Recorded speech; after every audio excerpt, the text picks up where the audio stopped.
Detect and draft conclusion. ठीक है, इसको समझने के लिए हम एक्टिविटी करेंगे, लेकिन एक्टिविटी करने से पहले हम एक छोटी सी पोएम मैंने लिखी है बोर्ड पे, इसकी हम रीडिंग करेंगे। रीडिंग करने के लिए मैं अंकित भैया को बुलाऊंगी। अंकित भैया एक्टिविटी करके रीडिंग करेंगे। ठीक है अंकित भैया?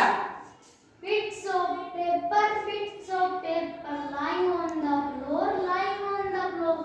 Make the room untidy, pick them up, throw them in the dustbin, throw them in the dustbin. Good. इस भैया ने जो एक्टिविटी करी उससे आप समझ गए होंगे कि ये पोयम का क्या मेन उद्देश्य है। इसके लिए अब हम एक एक्टिविटी करेंगे। मैंने कुछ पर्ची बनाई है, इन पर्चियों को मैं आपके सामने डालूंगी। सबको अपनी अपनी पर्ची उठानी है और उसको उठाने के बाद उसकी सेंटेंस पढ़ना है आपको और उसकी अकॉर्डिंग एक्टिविटी करनी है। ठीक है, सब अपनी अपनी पर्ची उठाइए।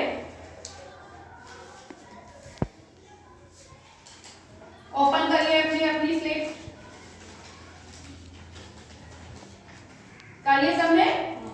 हाँ, खुशबू बेटा आप खड़े होइए। आपके पेपर में क्या लिखा हुआ है बोलिए। Bits of paper, bits of paper, bits of paper, bits of paper. Very good, bits of paper, bits of paper. Ankit भैया पढ़ेंगे अब क्या लिखा हुआ है। Lying on the floor, lying on the floor, lying on the floor, lying on the floor. Lying on the floor, lying on the floor। सरिता बेटा आप पढ़िए। Make the room untidy, make the room untidy. Make the room untidy, make the room untidy। Sit down। अभिषेक भैया। Pick them up, pick them up. Very good, pick them up, pick them up. Sit down.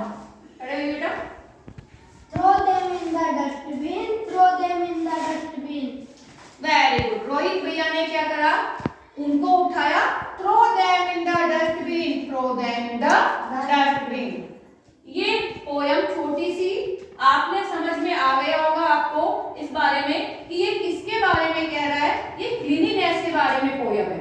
तो इससे संबंधित मैं आपसे छोटे छोटे question पूछूंगी, अब आप उनका आंसर देंगे। What is on the floor? खड़े होइए बेटा। Bits of paper, bits of paper. Good. Floor पे क्या फैले हुए हैं? Paper. बिट्स ऑफ पेपर, यानी पेपर के टुकड़े फैले हुए हैं। खड़े होइए बेटा। We have to put piece of paper, कहाँ रखने चाहिए हमें? Throw them in the dustbin, throw them in the dustbin. Good. Sit down. What makes room untidy? कमरे को कौन गंदा बना रहा है? Bits of paper, bits of paper. Good. जो पेपर फैले हुए हैं वो कमरे को गंदा बना रहे हैं। Sit down. How to make room untidy? हम कमरे को कैसे साफ रख सकते हैं? Pick them up, pick them up. और फिर उन्हें कहाँ पर फेंकना चाहिए पिक करके? Dustbin में. Very good. Sit down. तो इस पोयम का मेन उद्देश्य है क्लीनिनेस। क्या है इस पोयम का मेन उद्देश्य?